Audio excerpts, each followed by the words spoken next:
In today's video, the Alchemists of Dirz challenge the Griffins of the Temple Army for a battlefield full of ancient riches as we play our second on-screen game of Dragon Rampant, the fantasy wargaming rules from Osprey Wargames.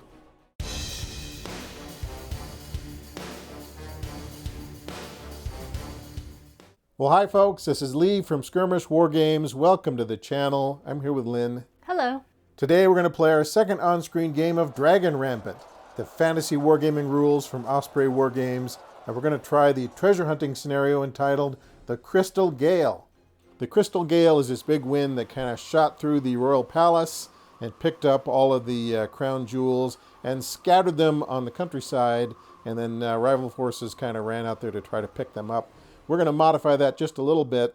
And so our game of the Crystal Gale is, imagine this is out in the desert, and there was some big dust storm, some big sandstorm, and it cleared all the sand and debris off of this colossus here. Maybe this was a site of a former temple or burial ground or palace. But anyway, all this treasure has been revealed by the sandstorm, especially this big gold crown here. We're going to call that the Crown of Eternity. And so the way this game is going to work is our various forces are going to try to latch on to these treasures. And if they can control the battlefield at the end of the game, then we'll say they can control the Crown of Eternity, and they can bring in the dwarf engineers and carefully remove the crown, and something magical will happen. We don't know what. Maybe something good, maybe something bad, but anyway, they can attempt to pry this crown off the head of this colossus here. So we're going to modify this game a little bit to suit our smaller board area. And so in the regular game, all a unit has to do is move up to the treasure and stop, and they can pick it up. We're going to say that a unit has to move up, stop, and then on the next turn they have to do an activation attempt, and if they're successful, then they can pick it up. So that's going to slow the game down a little bit because our board is kind of small. Otherwise, people just sweep into the middle, pick up all the treasure, and the game is over, and we want a little more conflict. I'm sure you do too, so we're going to slow it down a little bit by making them take an extra activation to pick up that treasure. And the way the scenario is written, it's not like Frostgrave or Stargrave, where if you get shot, you drop your treasure. In this case, you have some sort of magical bag, so once a unit picks up the treasure, then it goes back to the fortress and it's gone. It's not on the board anymore, and that particular army gets a glory point. So they're going to try to accumulate as many glory points as possible, and we threw in a little extra wrinkle here with the end of the game. So if somebody controls the battlefield, then that'll be 3 glory points, and that may come into play, it may not. We'll just see how it goes. Also, you may notice that the number of figures in our army is a little bit smaller than you might see in a normal game of Dragon Rampant, where typical infantry or missile units might have 12 figures.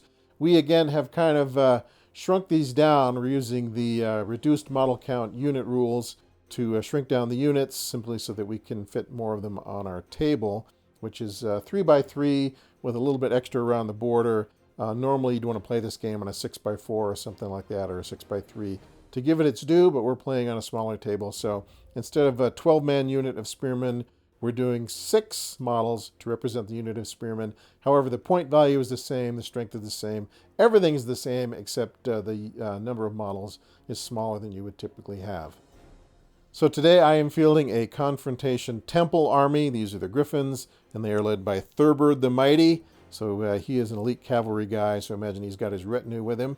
And so he normally would be an elite rider that is subject to a wild charge and is a little more difficult to activate because that's the way knights are. But we have given him the level-headed buff, so his unit is a little more expensive, but they do not have to be subject to wild charge requirements, and they activate a little more readily. So that'll help him in his quest to collect treasure. Also, they have mystical armor, these guys, and so if they get wounded, if they take a wound, I get to roll a die, and on a 6, they could ignore that wound. So we'll see if that helps at all. But that is Thurbird's retinue, so he is the leader of the Griffins here today. Over here we have a unit of Fusiliers, and they are acting as a heavy missile unit, and because they are wielding experimental gunpowder weapons, they have the weighty projectile nerf, so they are a little less expensive than, say, a unit of heavy crossbows, but their range is only 12. So not only are they finicky like normal heavy missile troops, but they don't have the range, but they are a little less expensive, and so that's the Fusiliers. Over here we have a normal unit of spearmen, so they are heavy infantry. They can form a wall of spears, but they do not have the offensive buff that some other heavy infantry have, so they are just normal spearmen. These guys back here kind of look like fantasy ninja. They are the executioners. They're confrontation executioners. We're going to treat them as zealots, so they are the bellicose infantry of this army here. So they would much prefer to attack than defend, and they also have wild charge, so if they get within range of an enemy, they'll probably be screaming toward it to try to hack and slash before they get chopped down. And finally, we have a unit of Praetorian Guard. These are basically elite infantry, and they're pretty tough, and they also have their ranger special ability that comes with them. That means if they're fighting in rough terrain, they don't have the normal penalties. So that's the Praetorian Guard. So that is the Temple/Griffin army, and they're going to do their best to get out there amongst the ruins of the Colossus and collect some treasure. So over here on this side of the board, we have Lynn's army. These are the Alchemists of Dirz, and so a lot of these guys were basically grown in a vat. We have the heavy foot right here, which are the Sentinels, and unlike my spearmen, these guys have the offensive unit buff, so they've traded in their spears for halberds. So they cannot form a wall of spears, but they are tougher on offense.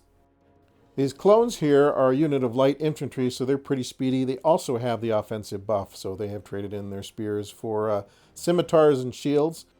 Back here are light crossbowmen, so normal crossbowmen would be heavy missile units. These guys just have light crossbows grafted to their arms, so they are considered light missile units. These happy little guys here are Sahar Sighthounds. They're going to be lesser war beasts, and so normally they come with what? Fleet and Ranger and Wild Charge. So they're very good if they're fighting in rough terrain, but if they get within range of an enemy unit, they'll probably want to charge and eat it.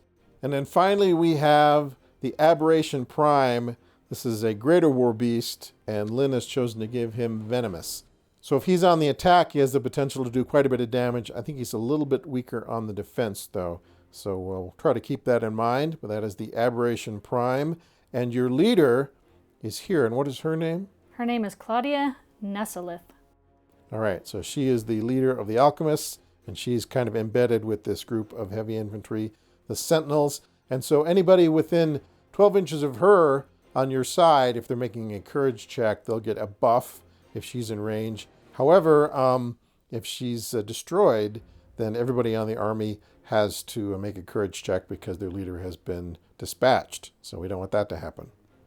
All right, well, that is our two forces, and if you watched our first game of Dragon Rampant, we went into the rules a little bit more in depth there. We won't repeat that. We'll kind of explain things as we go along, but we're going to dive right in and play the Crystal Gale, or in this case, the Desert Wind, which blew through and unearthed this Colossus/tomb/temple/palace. We don't know what, but a lot of shiny stuff has started poking through the sand, and so now it's time for our various armies to swoop in and try to collect as much as they can.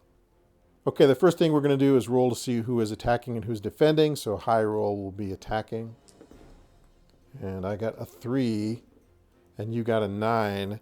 So yeah, so you're going to be on the attack. So we're going to go ahead and off camera, I'm going to set up real quick. I'm going to set up my forces. Lynn will set up her forces, and then the attacker moves first. So Lynn will move first, and we'll rush forward and try to grab as much treasure as we can. All right, are you ready? Yep. All right, now it's time for turn 1, and the Alchemists are attacking. As we mentioned in the last game, because our table is a little bit smaller, we're making use of the extra space around the edge of the board here, around the edge of the mat. And so Lynn has set up her forces on the wood part of the table. And we're going to say if a unit is running off the table because of failing a courage check or something like that, they can make use of this extra edge before they finally go off the edge of the world and leave the battle forever. We're just going to have to do that because our table's a bit small for this particular game. So, Lynn, here we go. The Alchemists have approached the Colossus. They've noticed the treasure is on the board, but now in the distance they see the gleaming armor of the Temple Guardians, the Griffins, and so now there's going to have to be some sort of a fight over the gold, over the shiny, and any magical artifacts. So, what are you guys going to do? So both the Sentinels and the Clones activate on a 5+. So we're going to try the Sentinels first. And they do activate. And their maximum move is 6. Okay, Sentinels. So they're just going to move up. They're going to move up, face the enemy. And next we're going to try to activate the clones, who also activate on a 5+ for movement. And they activate. And they activate. And had they failed their activation, then that would be the end of your turn. Right. They move 8. They move 8 because they're speedy. They're light infantry.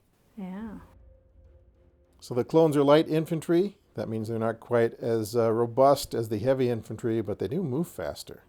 So send in the clones. Keep them out of the rough terrain. Keep them out of the rough terrain, exactly.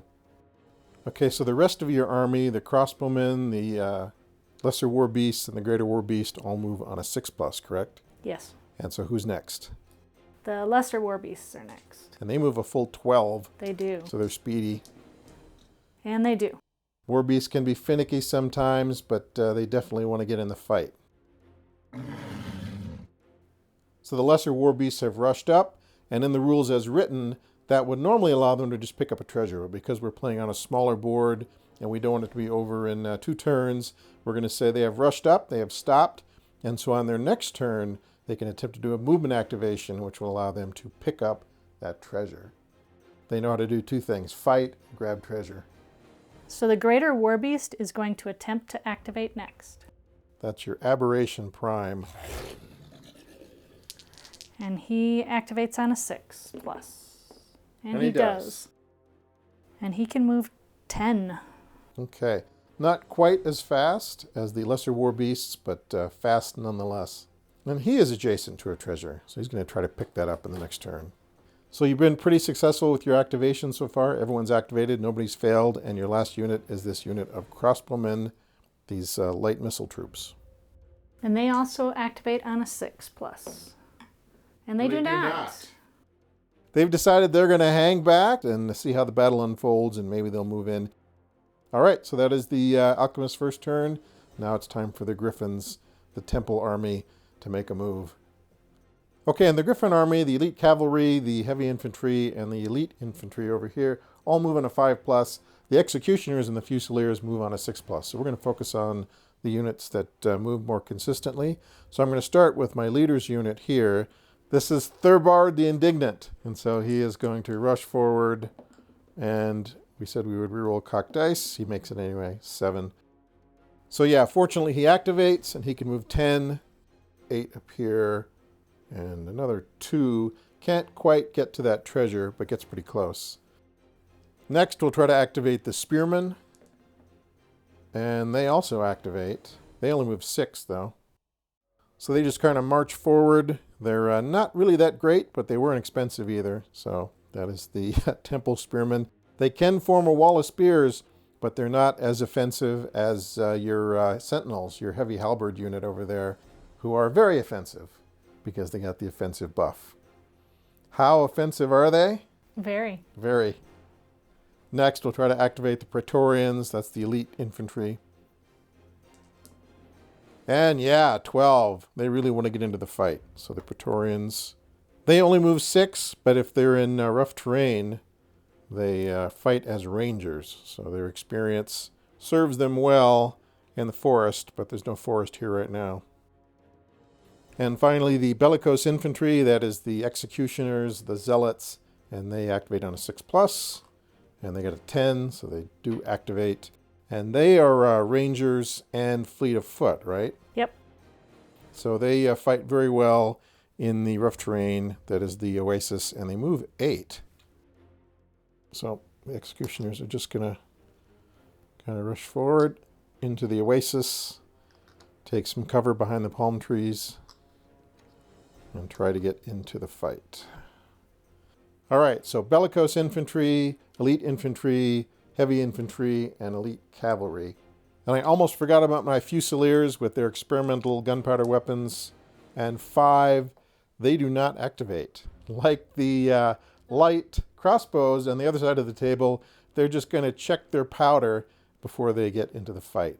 They don't like all the blowing sand getting into their missile weapons. Yeah, they're getting a lot of grit in their firelock mechanism, so that's causing them some consternation. So they're going to wait this turn out and see what happens. Okay, so now it is turn 2, and we go back to the Alchemists of Dirz. Okay, the Alchemists are off to a fast start here. They're ready to grab 2 treasures. The speed of their war beasts has given them an advantage. So now let's see what happens in turn 2. So what is the first unit the Alchemists are going to attempt to activate? We're going to start with the clones since they activate on a 5+. Okay, that's the light infantry here. And they do. Well, they do activate. And they can move 8. Doesn't quite get them there, but it's getting them close. Can't quite get to that treasure yet, but they can see the gleam of gold in the sand. All right, next up are your sentinels, I guess, huh? Yep, they also activate on a 5+. And they they do. definitely do. They want to get in there. And they only move 6, but they're raring to go. Sentinels. They traded in their spears for some kind of halberd. And they have their leader with them, so they're bravely moving forward, confident in their courage buff that they get from their leader. Okay, so your lesser war beasts, the Silhar Sighthounds, are adjacent to this treasure, and so the way we've modified the rules, they can attempt to make an activation and grab it up if they wish to. So we're using the move. Using the move. So they need a 6+. And they do. They use their primitive brains and their training to scoop up anything shiny and put it in a magic bag, and it flies back to home base. So that is 1 glory point for the Alchemists. They have nabbed up a treasure. And on the heels of that success, the Greater War Beast is going to attempt to grab this chest that he found half buried in the sand. And 6. he does. He does. He Just activates. barely. He was a little distracted by your leader over there, but he managed to do it. So that gives you 2 glory points for the Alchemists. And finally, here is your reluctant unit of light crossbowmen. Let's see if they activate this turn. 6+. No. They do not. They did not get enough sand out of their crossbows. They are not willing to step foot on the battlefield quite yet. Okay, my leader's retinue. This is Thurbard the Fastidious. He is going to try to move a fraction of his movement to get in base to base with that treasure there. 5+, and he does. So they just kind of step forward, and now they're in base to base with that treasure, and they can attempt to nab it next turn. But the enemy is closing in, so it's a little bit dangerous. You can pre-measure in this game.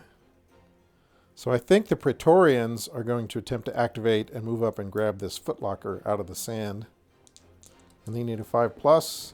Oh, and they don't do it. So that is not good for us. So the Praetorians, I guess, feel like that is beneath them to go digging in the sand like a common scoundrel for treasure. So they do not move forward, and that is the end of my activation. So that is bad. That is really bad for the Griffins, for the forces of the temple at this juncture. That apparently is the fortunes of war and the brutal activation system that comes with Dragon Rampant. So yeah, fortunes can change quickly. So now we go back to the Alchemists, and they're going to attempt to activate their unit of clones, their light infantry, and nab that treasure. 5+. 5+. No. 4. They do not. They do not. Back to you. They got distracted by your cavalry. They've never seen a horse before. Maybe that was it. Yeah. So my troops failing to activate was followed by your troops failing to activate, and we go back to the Griffin's turn. And so our leader, Thurbard the Idolized, is going to attempt to nab this treasure and throw it in his magic backpack. So he needs to activate on a 5+. And I was worried there for a second that he wasn't going to get it, but he got a 7, and so he does grab this treasure, giving us 1 point of glory. Are you going to try your guard or your spearmen this time? Or are you going to go for your bellicose? Well, we're going to try to get these arrogant foot knights, give them a kick in the ass, and see if we can get them to grab that footlocker out of the sand. We really mean it, guys, so go get that. And 2. I think you should have tried your spearmen. So that is a 2. The Praetorian Guard, again, they think it's beneath them to go grubbing in the sand like a common urchin, and so they decided they weren't going to do it. Okay, back to the Alchemists. All right, the Alchemists of Dirz are on the move. Lynn is going to attempt to activate the Sentinels on a 5+. And they 4, don't. and they do not. That would have been an opportunity. It would have. So we have some big decisions here. Unfortunately, there's no charge bonus in this game or anything like that. Otherwise, I'd try to charge your light infantry.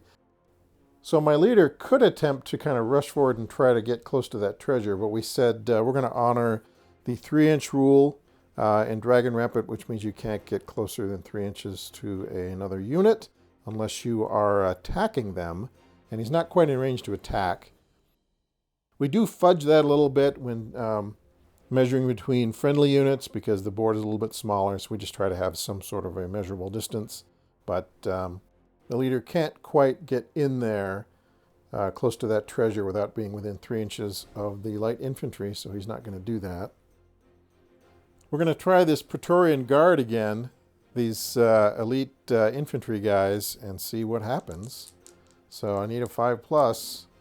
And finally, finally someone got through to them and said, unless you do what you're told, heads will roll, and that seemed to motivate them. So they're going to move up to the treasure chest and see if they can dig it out of the sand on the next turn. Actually, what happened is someone promised them a cut, and that seemed to get them off their butt. And so they rushed forward, and now next turn they can try to collect that. My leader is in range to rush forward and try to grab that treasure, but if he does so, then he'll be in range of the sentinels and that greater war beast. So that might be a little more risk than he's comfortable with. So let's activate these spearmen instead. They activate on a 5+, and they do not. The spearmen have decided to hold tight because they can see this greater war beast over there, and they're not quite sure what the heck that is, and they just have their little pointy sticks, and so they're not going to activate. So now it is time for the Alchemists of Dirz to activate once again. Okay, we're getting some less than stellar activation rolls, but now it's time for the Alchemists and the clones. Are they going to try to grab that piece of treasure? The clones are going to try to grab that piece of treasure. And they do. They got a 6. So they're up there. And they will attempt to dig it out of the sand on their next turn. Okay, so the sentinels can see some shiny treasure right there. Some shiny treasure right there. So what are they going to do? They are going to attempt to activate. All right. And they do not. not. The sentinels. A repeat of last game. Maybe you need to work on that batch. You need to adjust the formula in the vat to get them to be more obedient. But actually the leader is here. And that's even the leader. She's a little bit reluctant to rush forward out into the open. Fortunes of war. All right, first things first, the Praetorian Guard, the elite infantry, are going to attempt to dig that strongbox out of the sand. So they need a 5+. And this is kind of cocked. It's a 5, but we'll get it flat. And they do. They got a 6.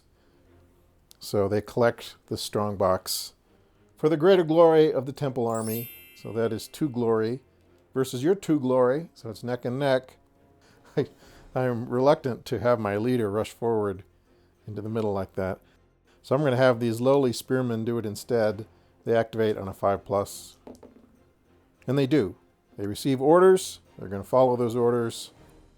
So the spearmen move up, march forward. They're not very good fighters, but I guess anything can happen. That is their wound marker, in case they take some wounds, which they might.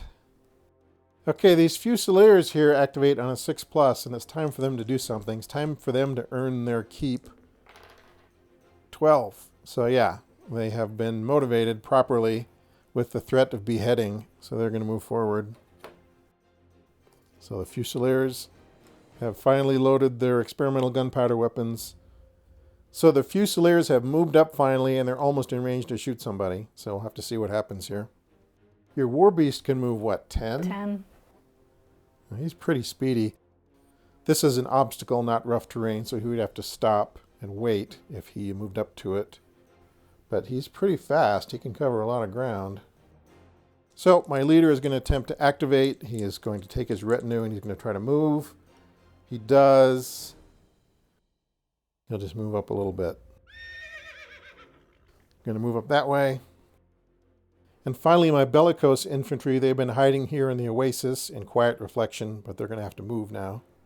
They activate on a 6+. They do. They move 8. And that's about to there. So, the bellicose have left the safety of the oasis to try to get some treasure. But I see that over here we have some war beasts and some light crossbowmen way off the table that haven't even gotten on the table yet. So now I guess it is the Alchemist's turn to do something. Okay, so now it is the Alchemists of Dirz. What are you going to do? The clones are going to attempt to grab the treasure. All right. And they do. And they grab it. They pocket it. It goes back to the fortress. That gives you another point of glory. So we're going to attempt to activate our sentinels. All right, heavy infantry. And they do. And they do activate. And they move 6. Moving the other way with their heavy halberds and their leader. Mm-hmm. Okay, who's next? Lesser war beasts are All next. right. The Sighthounds. They don't look like hounds to me, but maybe they started out as hounds. And they do. And they do activate. They're going to move. They got a range of 12. So 10. I think they can get there. Okay, so the war beasts are charging the executioners. So the executioners, the bellicose infantry, could countercharge these guys if they were foot troops, but they're technically in the cavalry section, so they can't countercharge them. So they'll just have to defend, which is not their strong suit. So my attack value is a 4+, and your armor is 2, and my armor is 3. Right. So the bellicose infantry only has a defense of 2, so that is actually 3 hits. So they take 3 hits. There'll be 1.5 models, brings them down to 9. So they're defending with 6s, but you have 3 armor, so they actually need 3 6s to do 1 wound. And they did get 4 6s, but only 3 count. So the lesser war beast took 1 damage, and the bellicose infantry took 3. So they lose. They have to make a courage check. Their courage is 4+, -3, so they need a 7+. They are not within 12 inches of the leader, so they need to make a 7+, and they didn't get it. So they are battered. So they're going to move back half their movement, about to here. And we will give them a battered marker because they're currently chicken. So the Sighthounds are within 12 inches of the leaders, so that gives them a courage buff of 1. So 4+. You have 4+. They're all right there. And they do. And they barely got it, but they got it. They got it. That's all that counts. Okay, so you have your greater war beast and your light crossbowmen to try to activate. So crossbows, I guess, huh? Yeah, we got to get the crossbows up to try to help defend our Sighthounds. Right. So 6+. And they do. 7, they do activate. They finally got all that sand out of their crossbows. That's what they said. With sand in our eyes, we can't fight.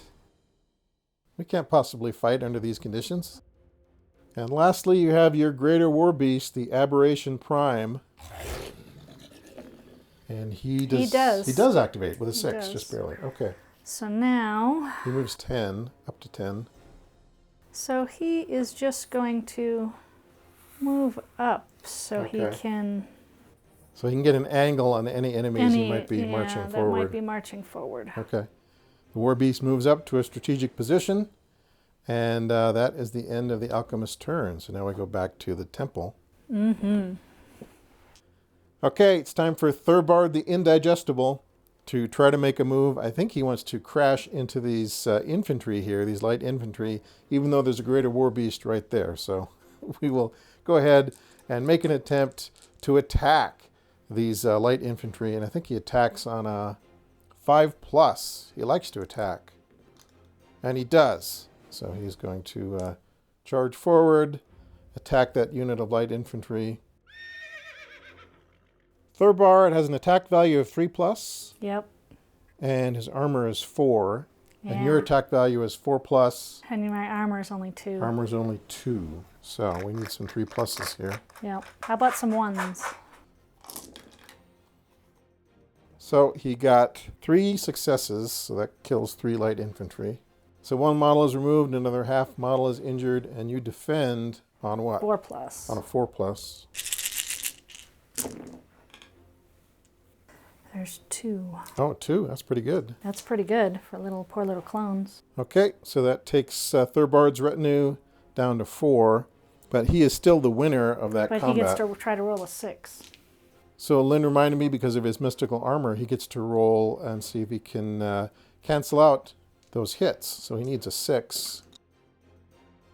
But he didn't get a 6, so That's not canceled by mystical armor. So now we roll for courage. So what is your courage on your clones? On your little I think clones? it's 4. 4 plus? Yep, 4 plus. Minus 3. So they need 7 plus. 7 plus. And they do it. 8. They did get it.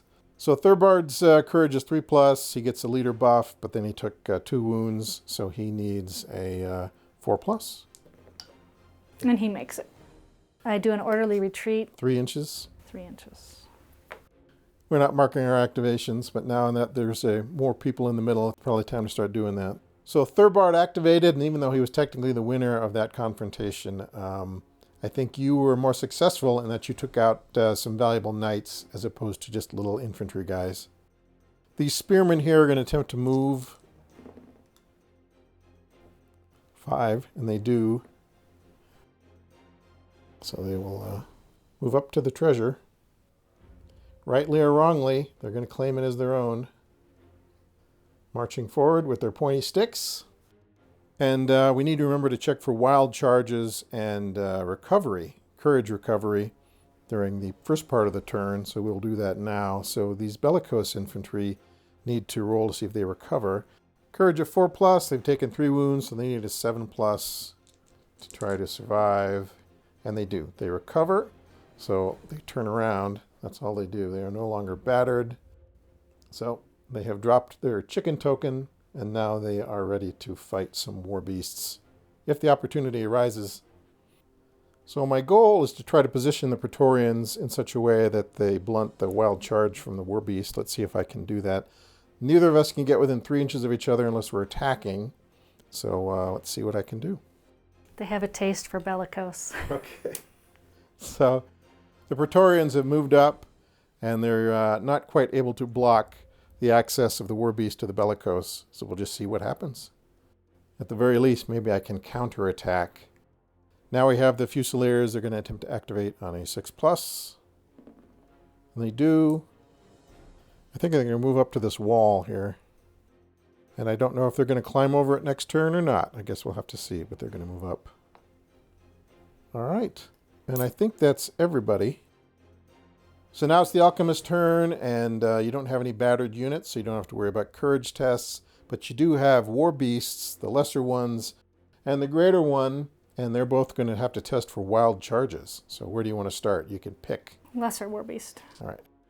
Okay, so the lesser war beasts are going to attempt to wild charge the bellicose infantry.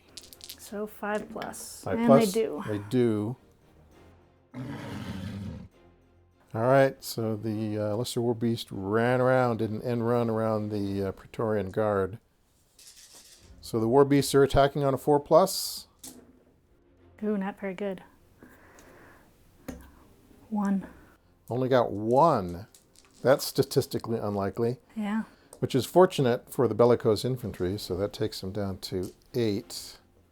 And they lose a model, and now they attack back. They need 6s. And they didn't really get much of anything. They got 1 6. So they lost that combat. They need to make a courage check, so that is 4 plus normally, minus 4, so now they need an 8 plus because of their injuries. And they don't do it. So they are battered. So they move back half their movement. They're hightailing it away from the lesser war beasts. So we have 2 units here that are both good on offense. And so far the lesser war beasts have been able to use that to their advantage. And the bellicose infantry have been at a disadvantage because of it. Okay, now we have another wild charge in the form of your greater war beast. And we did discuss whether you'd be able to squeak through here and attack the leader, and even though we're fudging it a little bit to allow friendly units to be closer to each other, I don't think there's room here. And since you would have a counter, you could countercharge, it wouldn't work, so. Yeah, if I was going to countercharge, I'd end up somewhere in here, and I can't be closer than 3 inches to your light infantry. So since that kind of runs afoul of a couple of rules, we'll just have to say you have the option of charging the spearmen. So go ahead and roll your wild charge. And he does. And he does. So he charges into the spearman. So the greater war beast goes charging into this unit of heavy infantry. Your attack value is 3 plus. Your armor is 4. Their defense value is 4+, and their armor is 3. So go ahead and roll your attack. So because he has venomous, that counts as 3, that counts as 3, that counts as 3. So he has 3 wounds on the heavy infantry. It was almost 4. You were 1 die short of doing another one. So that brings them down to 9. And they attack back on a 4+, right? Could use a good roll here. And let's see. I did 1. 1 wound off the Greater Warbeast. So I lose the combat.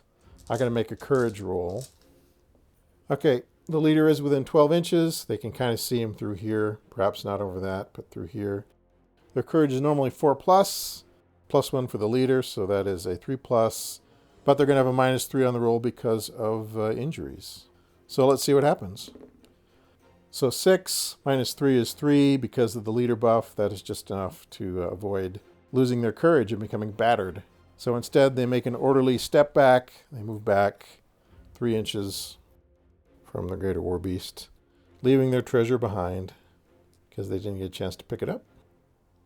So they yield the ground to the Greater Warbeast. I got to roll for courage, too. He's a 4+. You got fine. it. So he's fine. Okay, so that was the wild charges. And so now you're going to activate your regular troops, starting with, I guess, the sentinels, who are within sight of some shiny treasure. So what's that, a 5+? 5+. And they do. 7. So they move 6, I think. Moving 6. So they can't get in range of those, but they can get to the treasure.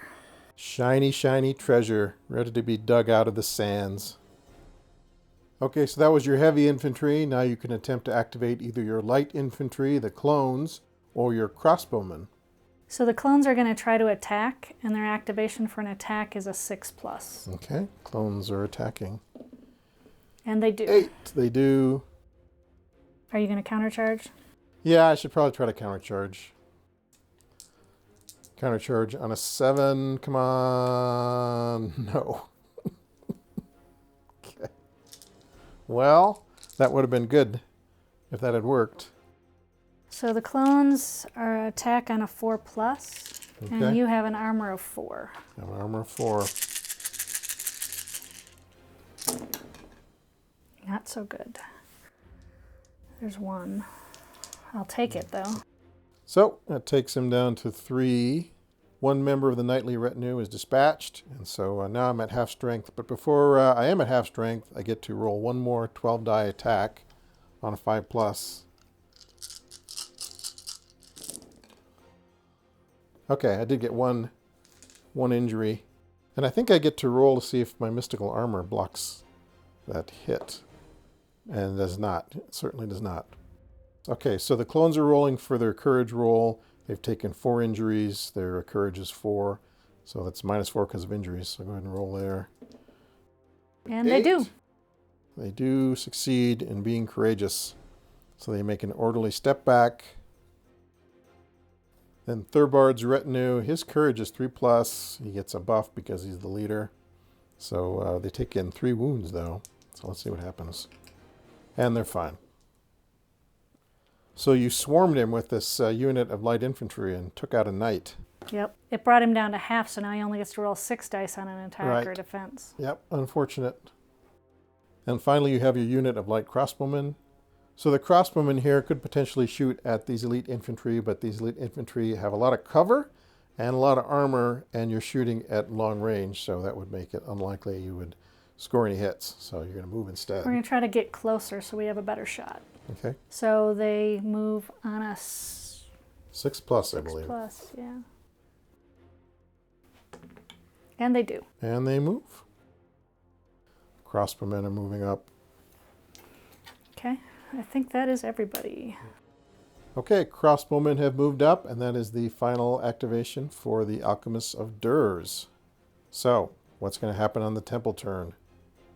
First things first, my bellicose infantry have to try to make a courage roll. I think they need an 8+, because they have a courage of 4, and they've taken 4 wounds. So 8+ on their courage.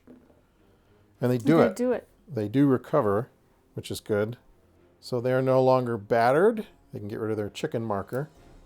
But they can't do anything this turn. Can't do anything else other than recover.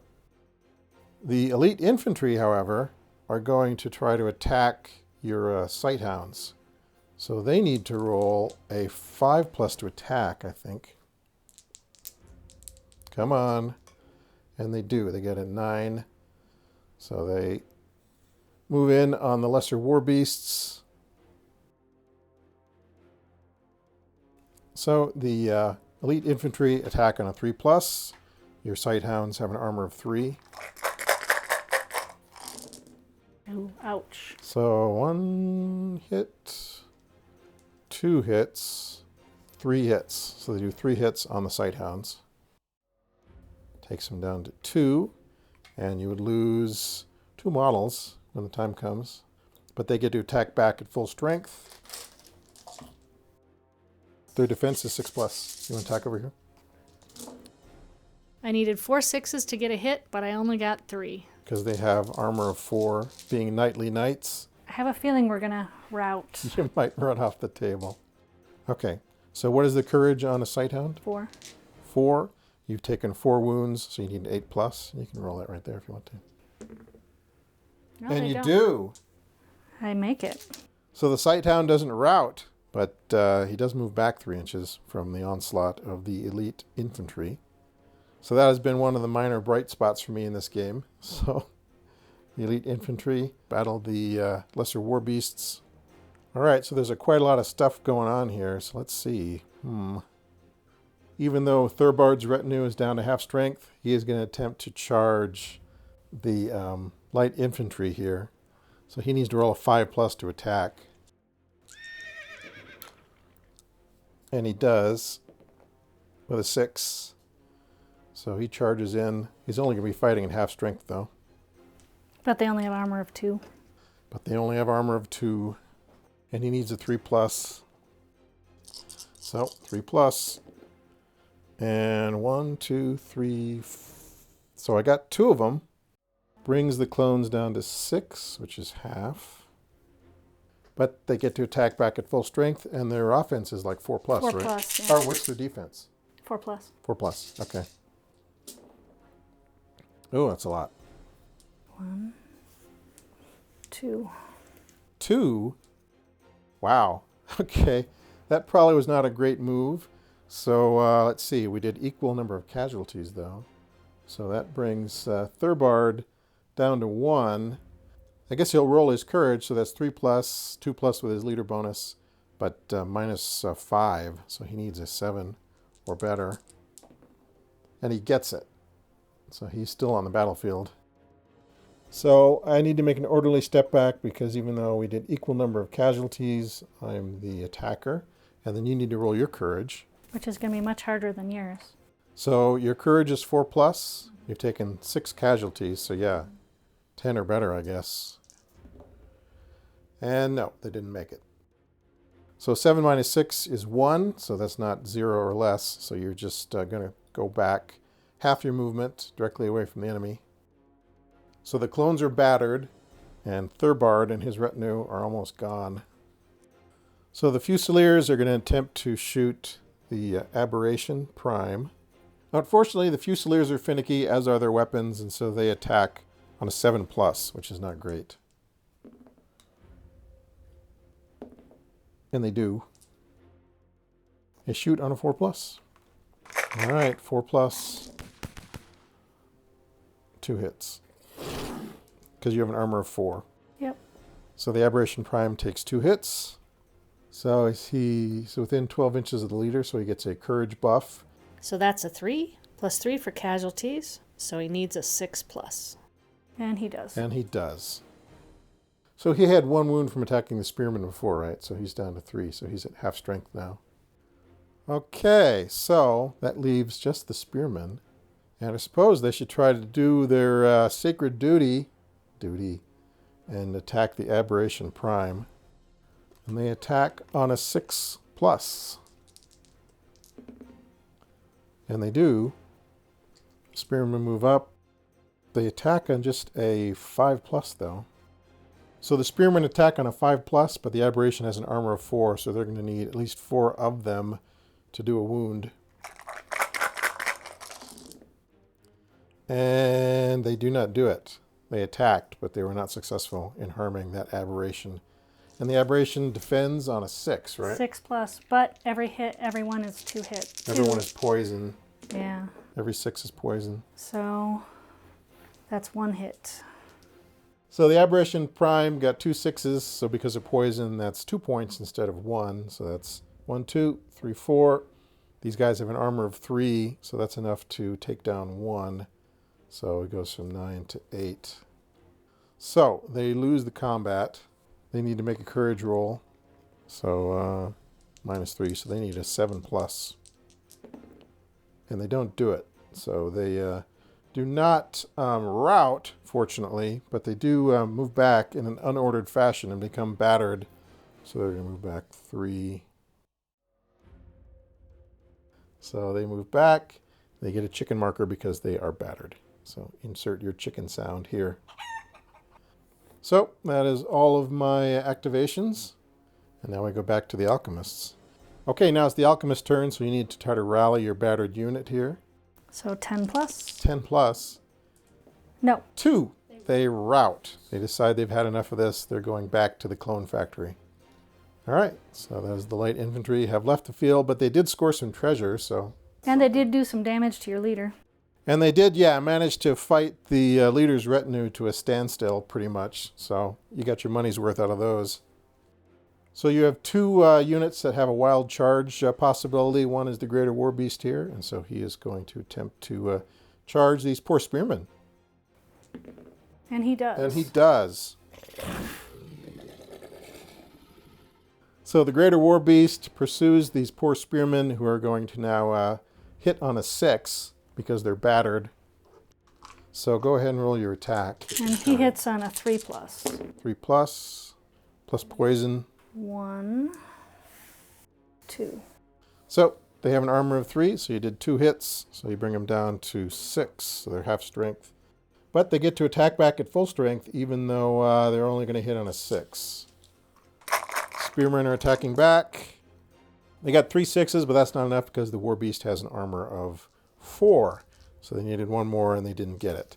So they lose that combat. They got to make their courage roll. So normally it's a 4+, let's say a 3+ because of the leader.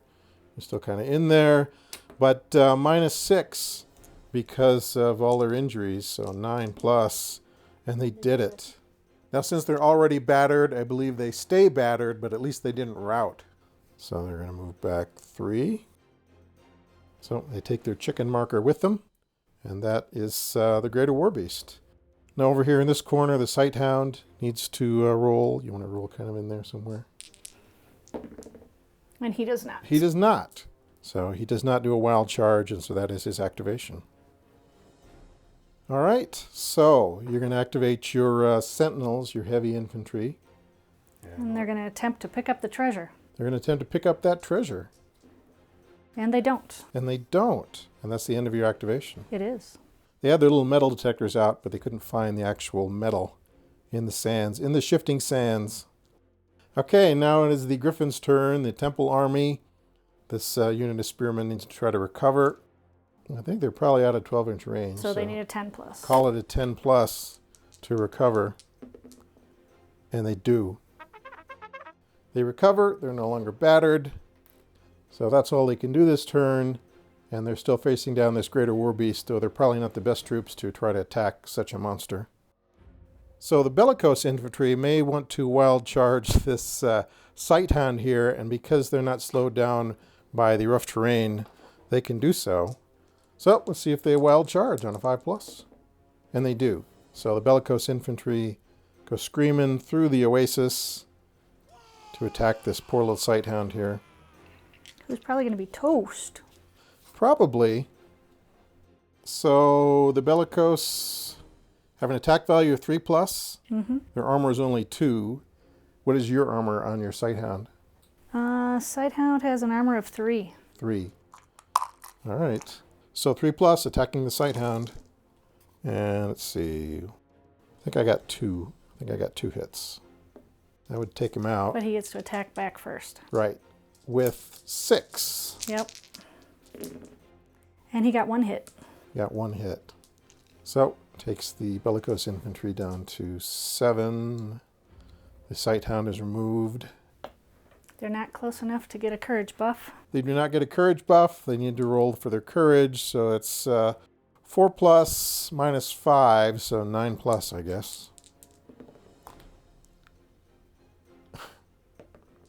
No. And they don't. So they got a 6, minus 5 is 1, so they're still on the board, and so they are going to move back half their movement and become battered once again, even though they killed the Sighthound. Give them a chicken for being battered, and that is the bellicose infantry. So the elite infantry, the Praetorian Guard, they can't quite reach that treasure, but they're going to move toward it anyway to prevent the crossbowmen from seizing it. Move toward the treasure and the crossbowmen.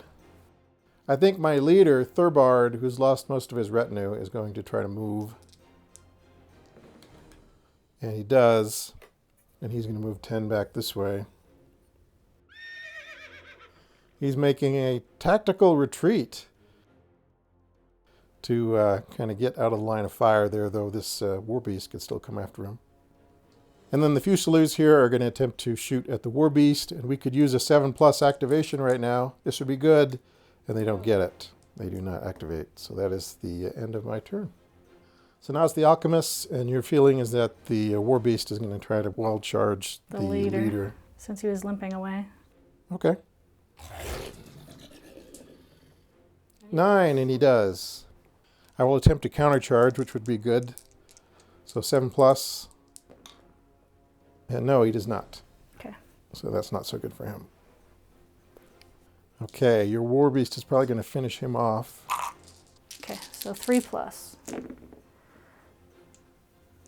So the leader has armor of 4, but because you have poison, that's enough. But he gets to roll for his mystical armor. This would be a good time for that mystical armor to come through. It does not. Okay. But you do get to attack back. So he is removed, but he gets to attack back with 6. And he gets a 5+. And almost, not quite though. Does not manage to score any wounds, so the leader is dispatched. So that means everyone else needs to make a courage roll. So these guys need to make a courage roll of 4+. And they don't, so they are battered. Well, So- it's kind of scary with a Right. giant warbeast right next to you. So they are frightened by the aberration prime, and so the Fusiliers turn tail and start to run. The spearmen here have a courage of 4, but they have 6 injuries, so they need a 10+. And they do not get it, so they're going to move back. They become battered, and they move back 3 inches, because that's half their movement. You're getting revenge on me for the last game when you had some courage problems. I couldn't roll my courage for anything. So they are battered. The bellicose infantry here have a courage of 4, but they've taken 5 injuries, so that means it's a 9+. And they do not do it. They rout. So the bellicose, the executioners have had enough of this nonsense, so they take off. They leave the board. The Praetorians, being knightly knights, have a courage of 3+, and they're full strength, so they just need not to get a 2, I guess. And they're fine. So they stand their ground. So the Greater Warbeast did a wild charge, took out the leader, and then there was a cascade effect throughout the army. So most of my army, with the exception of the knightly knights, the Praetorian Guard, are battered. So let's see what happens with the rest of the Alchemists. Once again, the Sentinels are going to try to dig out the treasure. All right. So go ahead and they do. They collect that treasure. They're very happy. And then your crossbowmen are going to shoot the guard, I would imagine. Yeah, they may as well attempt to shoot the guard. Okay.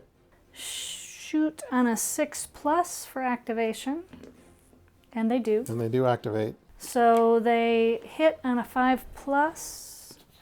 And Armor of 4. 4.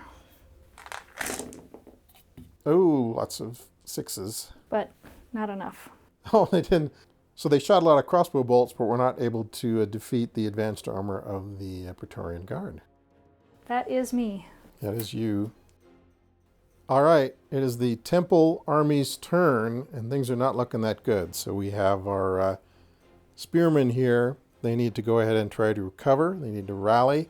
So they need a 9+ to recover, and they do not do it. In fact, they rout. So the spearmen take off to the hinterlands. They've had enough of this adventure in the desert. I kept throwing them in waves against that greater war beast, and that was probably a mistake. They just weren't up for the task. Now these Fusiliers with their advanced weaponry, they haven't taken any casualties. Let's see if they can recover. I think they need a 4+. And they're fine. They recover. They get rid of their chicken, but they can't do anything this turn. And now the greater war beast just wants to eat them. So these Praetorians are going to move up and attack these crossbowmen. They need a 5+. They got it. So they move in, say hello. And I only have 2 armor. So Praetorians attack on a 3+. Okay, so there's 1, 2, 3. Only 3. Only? That's a lot. Could have been worse. It could have been worse. Or better, depending on how you look at it. Yep. So I hit on a 5+. 5+. Not... Aggressive die rolling there, Lynn. Yeah. But nothing.